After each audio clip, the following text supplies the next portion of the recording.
It's Brian Miller from Optimized Trading. I hope everyone is safe and healthy in the madness that is 2020. Before we get started, I'll read the disclaimer. Historical performance may not be indicative of future results. Trading or investing may carry a high degree of risk, not suitable for every investor. We do not claim or guarantee our products will perform positively and/or reflect their historical performance. In fact, there can be significant differences between historical and future results.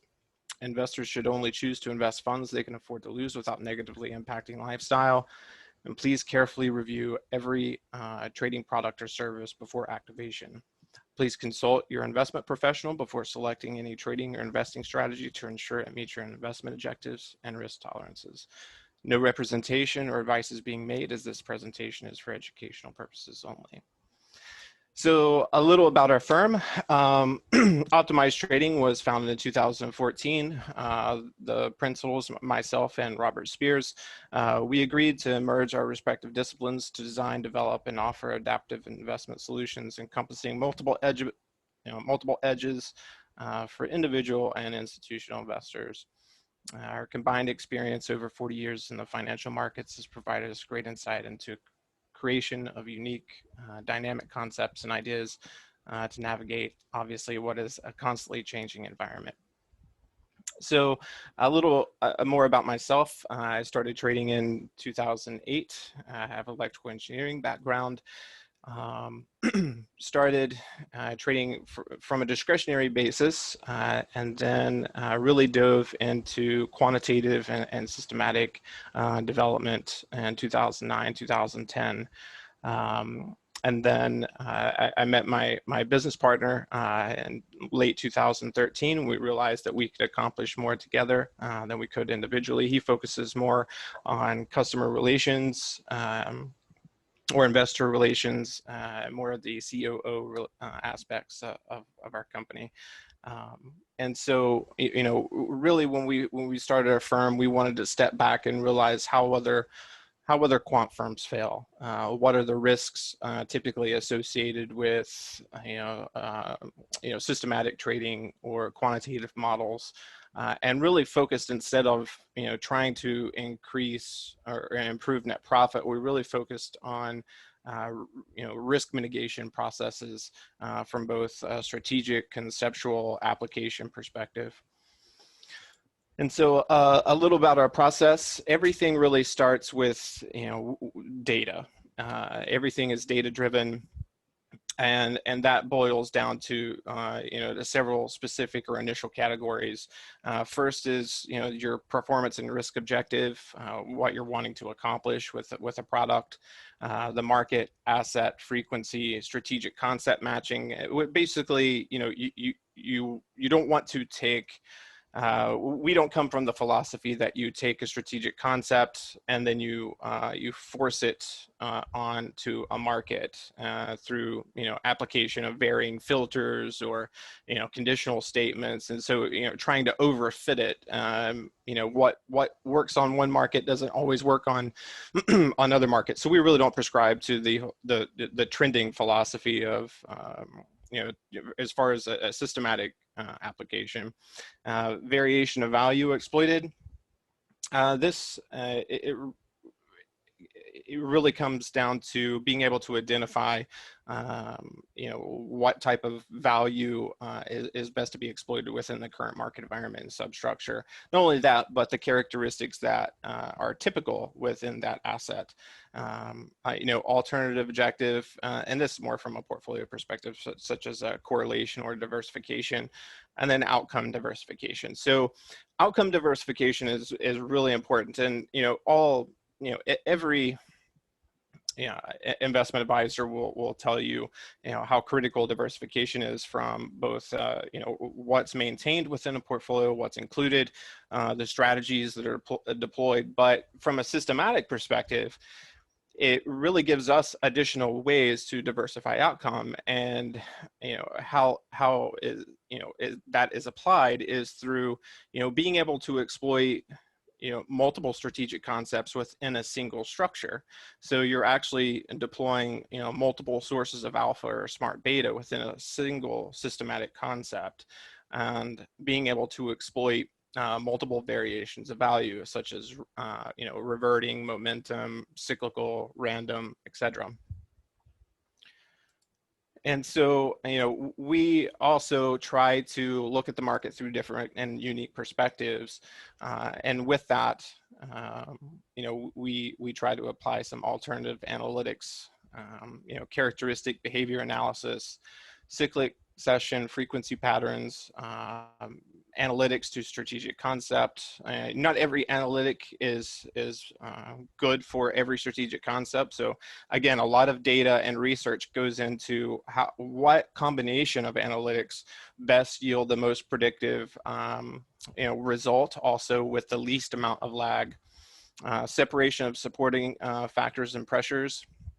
Instead of a good example of this is a lot of people just include volume or volume ratios within certain calculations, whereas we can break things down further and look at directional volume, so upticks, downticks, and separate those into supporting factors that are supporting an upward or a downward movement. Multiple frequency through FFT analytics to determine the frequency strength of the market. We really found that US indexes has a frequency strength between 42 and 48 minutes. So we typically, for smaller frequency products or concepts, 45-minute intervals is typically the interval that we best found success with. Random and cyclic, dynamic adjustments and controls, and this is looking at dynamically switching between analytics, also through weighted mechanisms, and then also for instance, like a certain look back link, right? For instance, let's say that you want to measure momentum within a certain condition or a movement, and so the look back length would be according to how many bars are within that movement historically or on an average. And again, it really opens up a lot of doors and avenues to explore and pursue. Dynamic and custom variables, market classification, and market classification is an instrumental part of what we do. So every product that we design for ETFs and large cap stocks deploys a market classification method and feeds and loops, and that really we use that to identify the optimal entry logic per condition, the optimal additional entry logic, and the optimal percent allocation for that entry, and the optimal number of entries allowed per position. OBOS, which is overbought, oversold, internal efficiency loops, and that is giving the system not just creating a strategy, so to speak, or a strategic concept with a set of conditions or using market classification, but giving the system the ability to internally analyze efficiency of its logic and then go back and make corrections. So I wouldn't really call it machine learning, but it is it creates the opportunity for a constant pressure of improvement. Value identification and OES and performance patterns and correlations. And the strategic concepts, obviously you want fundamental behavioral and historical justifications. Again, market classification feeds and loops. And again, market classification, we break things down to 64 conditions. So at some point in time, the market will yield one of those 64 conditions. And then that also gives us the ability to go back and look at which conditions yield the most favorable outcomes for certain type of strategic concepts. So it gives us a way to match strategic concepts or certain types of entry logic for different classifications, which can further be used to apply heavier weights to certain concept strategies, et cetera, that's included within the overall systematic structure. And then, again, random or cyclic reverts back to market classification, momentum, reverting, correlation or spread, and then PVMB. Again, price, typically, we try to use unique, again, calculations, even for something as simple as like a momentum calculation, where we will look at upward pressures, include, upward volume or directional volume within that, and volatility patterns.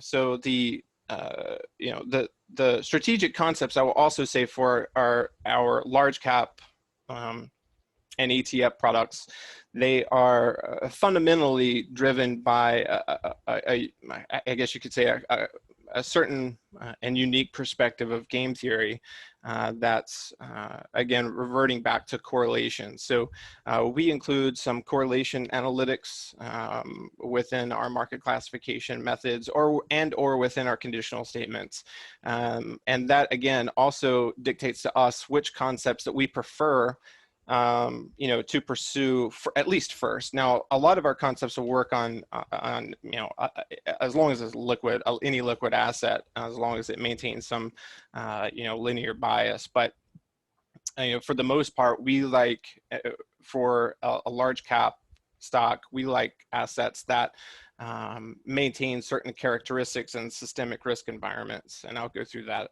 in addition in a moment. But our philosophy, again, it reverts back to mitigating as many risk factors as possible from a systematic perspective. And so again, it's really diving deep into diversification, so that outcome isn't dependent on a perspective of singularity, whether that's a single model or a single source of alpha or smart beta, a single entry. And so all of our concepts allow multiple entries. And what this allows is that it creates the opportunity for us to exploit multiple variations of value within a single construct and within a single position. So, and I'll show you examples of that later. And really that's used to improve overall outcome consistency.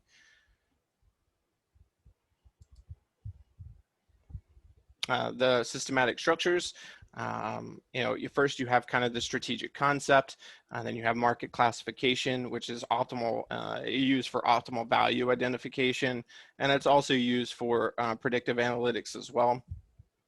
Dynamic money management, which falls underneath the market classification, which helps us identify the number of shares, number of entries per position, as well as per condition. So that is dynamically adjusted based on each classification. Order statement logic and loops. That also includes your efficiency analytics, your profit exits, loss exits, NPL, which NPL exits is non-profit loss. So NPL is applying an exit model that's really not looking at any type of profit or loss criteria. It's just it's saying, well, it's in this condition, you may want to use this certain calculation to get out, or if certain events transpire, then you may want to exit the position, and that can be a profitable exit or a losing exit. So internal performance and efficiency analytics, that loops back into the order statement logic.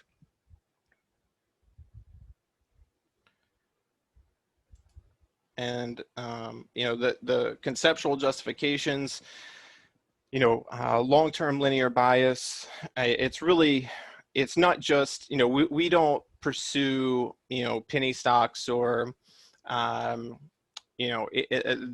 sexiest stock in the market, so to speak. So we kind of like to keep it boring with the types of assets that we like to pursue. So from an ETF perspective, we choose index and sector ETFs, and then from a large cap stock perspective, it's a lot of blue chip consumer staples. But you want to have a fundamental behavioral and technical and quantitative justification for the concept that you're speaking. And again, it's stepping back and looking at what are the cons of a buy and hold. And so we really came from that perspective of trying to our products is meant to be compared against a buy and hold. And so it's looking at trying to improve overall outcome and growth while mitigating the open position risk that's typically associated with a buy and hold strategy. And so we accomplished that through multi-value type of concepts, to where our products will never, if rarely ever, be heavily allocated near some type of recent or cyclical or pivotal high. And so we can increase or dynamically adapt the allocation based on the amount of multifactorial value that's associated with that current condition. And so, outcome diversification, again, we want to, diversify not, the sources of alpha or beta that we're seeking to exploit. We don't want anything of a singular nature to really impact our ability to produce a consistent outcome. And the internal analytics part is, again, right, the efficiency loops. The markets and products that we focus on are SPY, IWM, which is a Russell, RSP, which is the equally weighted SPY, DIA, Dow Jones, QQQ, XLP, XLY, XLI, XLU, XLE, XLF, XLC, XLV, real estate, XLK, TLT, and GLD. Large caps, again, you'll see kind of a pattern here, but AT&T, Verizon, Walmart, Costco, General Mills, Kellogg, Johnson & Johnson, Procter & Gamble, Kimberly-Clark, Microsoft, Intel, McDonald's, Yum, Kroger, Tesla, Facebook, Dollar General, Target, Coca-Cola, Pepsi, NVIDIA, 3M, Exxon, Pfizer. So that's kind of you definitely see a kind of pattern emerging there. But these, we'll be offering those a little bit later. We're still making some final adjustments on some of those products, and really. The concepts that we apply between the large caps and the ETFs, they're slightly different. They both deploy the market classification method or methodology or philosophy, and all of them allow for multiple entries. It's very similar as far as the systematic structures perspective. However, there are some additional kind of correlation analytics that we deploy within our large cap stock, to identify a different type of value relative to the current condition that's being exuding within the current market structure.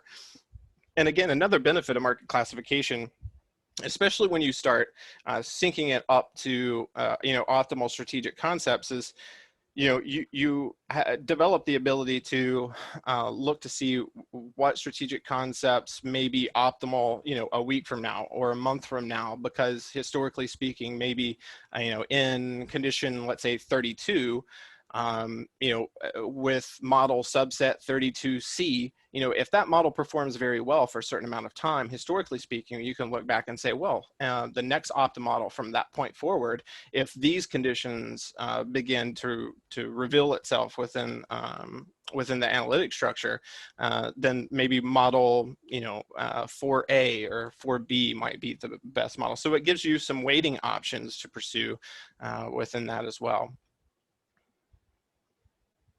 And here's an example, up-to-date data of our SPY-C outcome product. You can see that basically this is the fall. So we deploy, again, multiple entry. Everything is dynamically controlled from the number of entries that are allowed per position, the number of shares that are allowed per position and per entry, where those initial entries occur and where the additional entries occur. And the additional entries are also a dynamic calculation, looking from average entry price minus certain calculations. So we try to incorporate a lot of pivotal calculations, and percentages within looking at additional entry logic, because when you're allowing additional entries, the most efficient testing methodology is actually not to, whenever you're first testing the efficiency of, because you want your initial entry to be as efficient as possible. And most of the time, the majority of the time, you want to be one in and one out. Technically speaking, you're not deploying a lot of capital on that entry, but that's not really where the return or growth is generated from. It's not generated technically from being fully or heavily allocated on a position. It's being produced from a compounding nature within our money management. So we compound the profits. So we want to be kind of in and out as quickly as possible, and then loop that back into the system.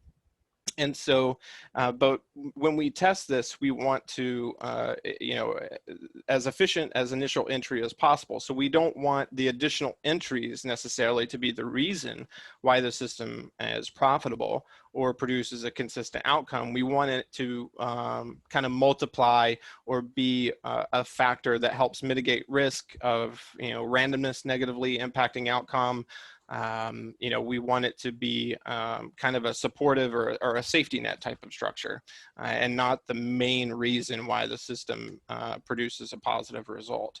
So when we go through and we're developing within our R&D processes, everything is tested from a single entry perspective only. And then from that point forward, then we'll start to allow multiple entries within our money management plan. And so that's typically how our process works. And so as you can see, the SPY is currently long, but if you scroll down, our XLP product is not. So, they are different in many ways. So just because, they are correlated obviously to some degree because they are, all US products, but, we try to keep it as diverse as possible while still, keeping aligned with the characteristics that market is exuding, and typically does, historically. But here's the SPY in 2018. And again, these products are meant to kind of compare against a buy and hold. And as you can see right here, you did hold an open position drawdown, but we have a lot of different profitable exit logic that's applied within these systems. So we want to give the systems as many ways as possible to get out with a positive result. And so you can actually see, down here with these entries, these actually, got out with a positive, with a profit target while you was holding this open position drawdown. So you're not technically, you're only holding a very small percentage of what's allocated for that entire position. And then you're also generating a closed profit return while you're holding an open position drawdown. So it helps to offset some of your open position risk. And another factor that I will say, compared to a buy and hold, if you would activate the strategy at the same day, with the same amount of max allocation, these systems, whenever I'm testing it, always start with $100,000. And so let's say that you start on, Jan 1st with a buy and hold. So you deploy the full 100,000 capital on Jan 1st with the buy and hold. And then you have, within this strategy, you have 100,000 that you can deploy, but you're not going to experience these open position drawdowns with the full 100,000. So technically speaking, and then when you are allocated, the typical range is, anywhere from 10% to 60%. Somewhere in that range is what you're allocated as far as a maximum allocation for that. So you have, and not only that, but the percentage of time that you're in market, the percent time in market is, around 50%. It's usually anywhere from like 40% to 55%. So, a very healthy percentage of time, you're not even in the market. Your portfolio is in cash. And then when you do have an open position, the allocation or cash that's at risk is, anywhere from 20 to 60%. Very rarely are you allocated.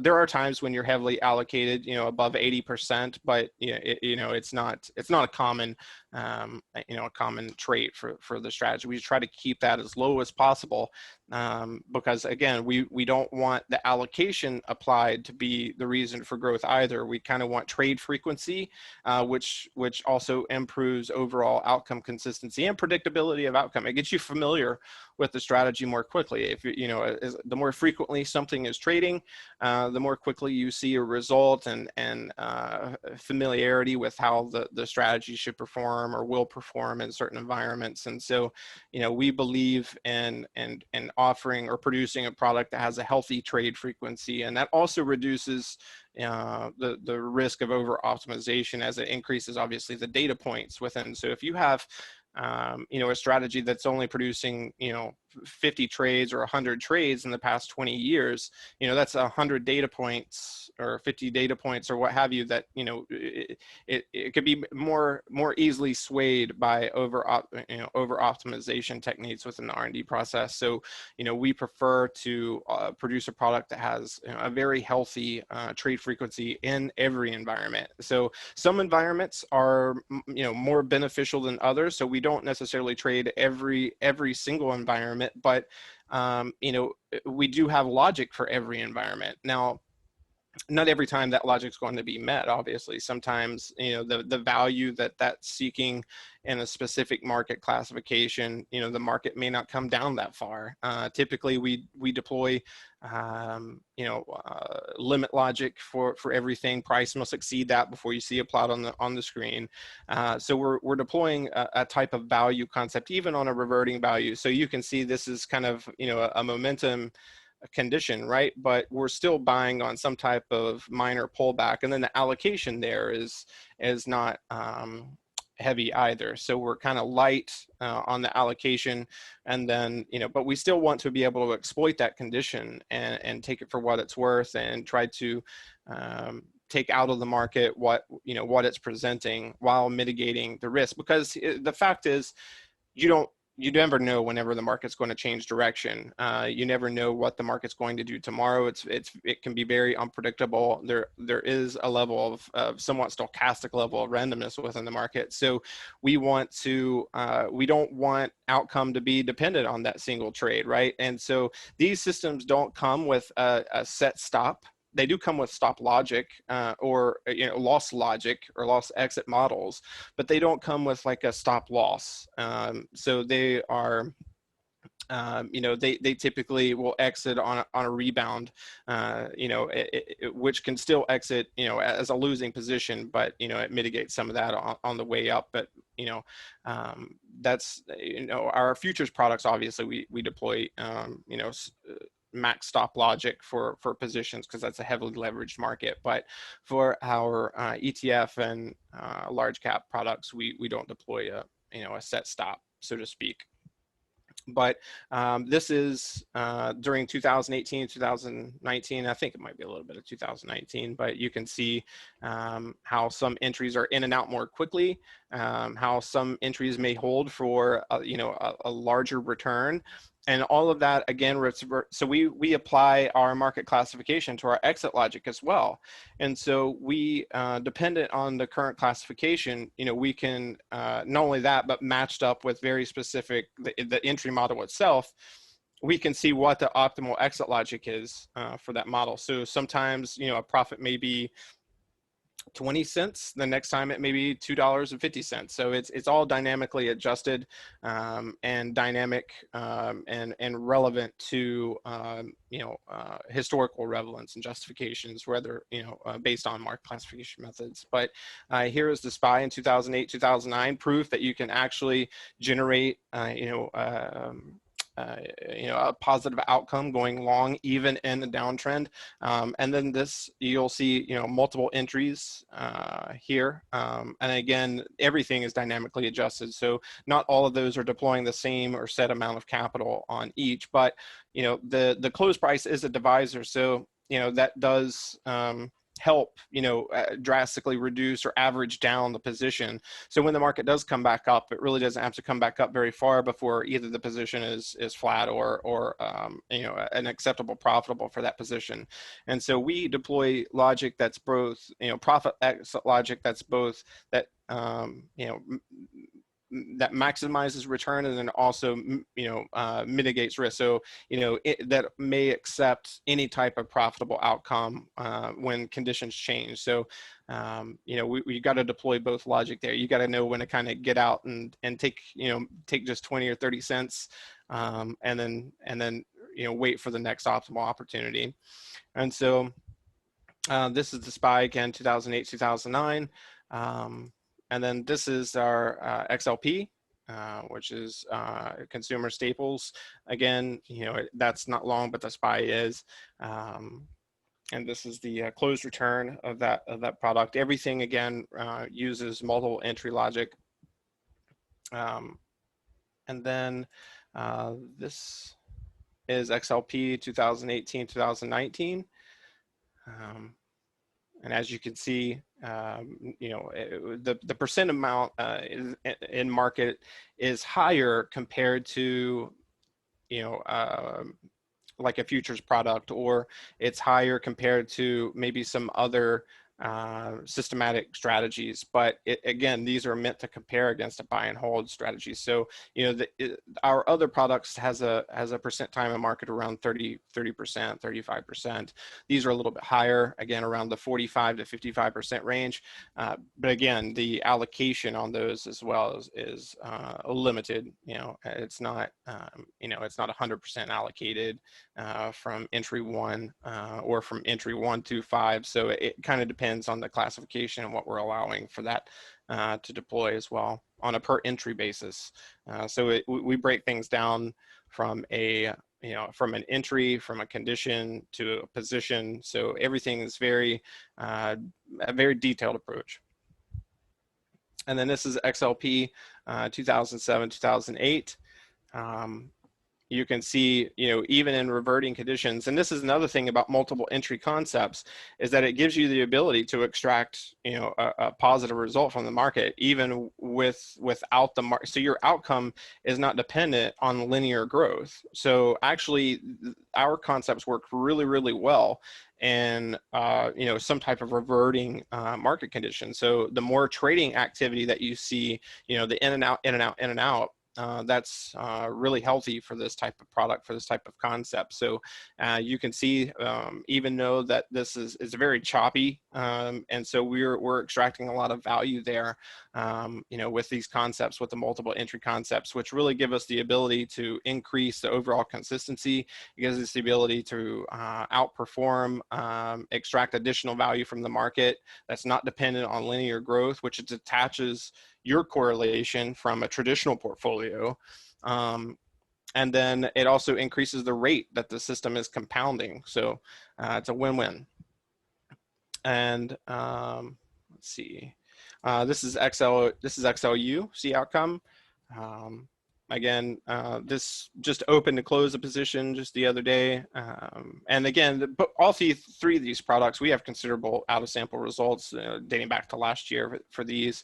And then we're about to launch, you know, additional products will be coming soon. Like all the ETFs that I'll show you. Let's see. So all of these, we haven't launched yet. A lot of them, or some of them rather, you know, we're still working on fine tuning some of them. That being said, the underlying strategic concepts, you know, the systematic structure, all that's the same. So there's no significant changes or anything. It's just, you know, making small adjustments and improvements. We're constantly in a state of improvement. So no matter how quality of a product that you have, there's always improvements to be made. There's new data sets that come into the market, and especially with, you know, with this quote unquote historical data set, you know, we really want to go back and include that within the data set to see, hey, are there some improvements that can be made to our concepts? Are there some improvements that can be made to our weighting mechanisms, or initial or additional entry logic? Just subtle improvements that's overall more intelligent because it includes more variation of condition.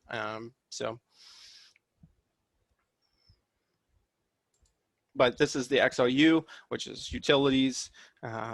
Again, and this is XLU through 2008, 2009. Again, a very healthy trading activity. You know, we're in and out very kind of quickly with some positions. Some positions we may hold. For instance, you see this down here. We held these positions for you know, a month or 2 months, something to that respect. But you know, these positions were in and out in a matter of days.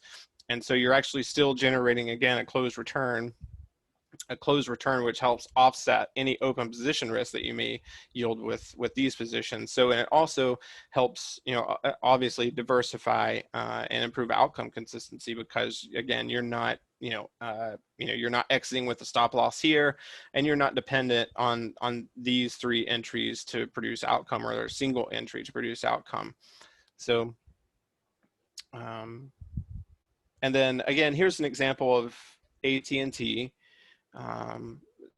This is one of the products that we've had developed for some time. We got pretty good out of sample for this product for a while. Again, AT&T is actually one of the most reverting assets within both ETFs and stocks that I've personally found. That the reverting characteristics are phenomenal for a reverting type of strategy. And so when you're talking, wanting to be in and out quickly, and the amount of profit that you're seeking may not be very high, but again, those factors, you want to be in and out of the market. You don't want to always be at risk, so, or at least that's our perspective. And so, we want to mitigate that as much as possible. And so we would rather have a smaller allocation with a higher trade frequency, and maybe we're only seeking, 15 cents or 10 cents or 20 cents on that trade, but it's in and out quickly, and then it immediately compounds. And if we're wrong, then it'll add entries as it goes down, if the criteria is met. We just don't buy just because the market's going down. Everything, again, is relevant to market classification, what the optimal logic is for that classification, not just the current classification, but where you were, where you are. So it kind of gives you a better feel for where you're heading. And so, again, these methods are used for all of our equity products. And then these products, really come with open or closed options. So it gives the trader the ability of continued growth and learning from both, an analytic perspective, from a strategic, conceptual perspective. Even if you're not, a programmer, right? You can still open it up and say, hey, they were using this analytic method or this calculation. And so how about I apply that to something else? So it gives you the ability kind of, make customizations on your own, to look at new ideas. So it's, it's a good opportunity to really open up and look at, new perspectives. And I think that's something that you got to constantly be pushing yourself to look at the market through a different or a unique perspective. Because obviously it's very challenging to get ahead following the herd. And so, but with either package, whenever a client purchases the system, they do get access to the system inputs, no matter which package it is, open or closed. And so that gives you the ability to even run an optimization on your own. You can make adjustments, you can tune it, you can customize it however you wish, or you can run the workspace that we've already tuned and delivered to you, or you can make adjustments. So, and then the open close option offers, obviously, it's full access. So you get the full program file inputs, again, allowing you to learn from the proprietary analytics, strategic concepts, systematic structures, which you can then, take with you on your journey of trading. And the availability and platforms, the systematic models that's purchased, those can be deployed on TradeStation. Again, that platform, you have your choice of brokers with TradeStation. You can use the TradeStation platform with varying different types of brokers. With MultiCharts, also offers a choice of brokers. With NinjaTrader will be coming soon. We have to obviously change some things over, but we will make that available at some point for those that want to deploy these models from their own computer or VPS. And so whenever a client purchases a product, we just don't send them a an ELD in a workspace and say, there you have it. So we will work with every client and the implementation and familiarization process to ensure that everything is set up appropriately, that you're familiar with the workspace, different settings, because some things will have to be tuned for you specifically, such as the starting length and the money management. Because we use compounding within the money management structure, we have to go back and change the workspace and change the initial investment amount for the product. So we offer that assistance for every client, and so it's to our benefit that you're successful with the product, because in the end that's better for us as well. And so we will really work hard, just as hard on from a customer support perspective as we do from a product development perspective. And so those two sectors really should be a kind of a symbiotic relationship. And so I will also say for those that maybe are scared away from purchasing a product, purchasing a model, deploying it on their own computer that's fully systematic, you have the choice. I mean, you'll have the model. You can deploy it more as a confirmation tool. Like if you're a discretionary trader, you can deploy it as a form of analytic or as a confirmation. Let's say maybe you still want to deploy discretionary entries, but you can use it again as some form of confirmation, or you can deploy it fully systematic. So it's either way. And in addition to that, in probably around towards the end of October, we will be making these a signal service as well. So for those that really don't want to purchase something outright, if you would want more of a monthly leasing or subscription structure, we'll be offering a signal service as well. So you can choose. We'll have a silver, gold, and platinum package that, again, for both a purchasing perspective and a leasing perspective, to where you can choose either 3, 5, or 10 different ETFs. And then we'll also have a similar package for large cap stocks, but we'll make that a little larger numbers. So instead of 3, 5, and 10, those will probably be like 5, 10, and 20, or 5, 10, and 30, something like that. But when all those products are launched, it'll be either it'll be available in multiple forms. So you can deploy it on your trading desktop, or as a fully systematic strategy, as a confirmation tool for discretionary trading, or as a signal service. So we'll deliver whenever a signal is generated from, let's say, RSP, we'll send you an email and a text with the entry price and any exit logic that goes along with that. And then the amount of shares. Now, the amount of shares will be different maybe from yours, but you have to do it on a percentage basis. So very simple to follow, though. And so we really want to give open up access in as many ways. We understand that traders come in many shapes and sizes with many different varieties and objectives and preferences. So we want to open up as much access as possible to these products and be able to serve clients however we can. And so really from a systematic perspective, we'll work with you within the the familiarization process to make sure that everything is implemented okay. And then the same thing goes for a signal service as well. So we'll go through how the signals are received or sent to you, both email and text, because we kind of want to have we just don't want to send email, we just don't want to send text. We kind of want to have both ways there, that we ensure that you receive a signal.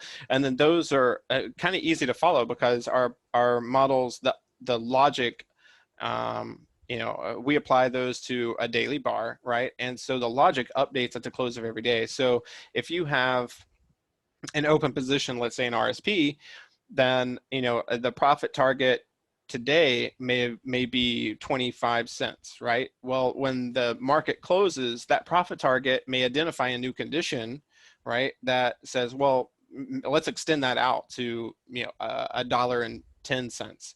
So then that will be updated at market close. So basically just one time a day, you have to look for changes, after market close, after 4 o'clock, you'll look down your list and see, hey, these current positions updated an exit order. And so it's very easy to follow. That would be a little bit more challenging for an intraday product, like if it's changing, multiple times within an intraday. For those that's that's not truly day trading, so to speak, that's not staring in front of a computer, that'd be a little bit more challenging. But we try to make this as versatile as possible, and so applying it to a daily bar really opens up a lot of opportunities as well, from not just trading from a random or reverting value perspective, but also from a cyclical. So that's the reason why we started there. But again, open up access from offered from a fully systematic or an indicator / confirmation tool, or from a signal services perspective.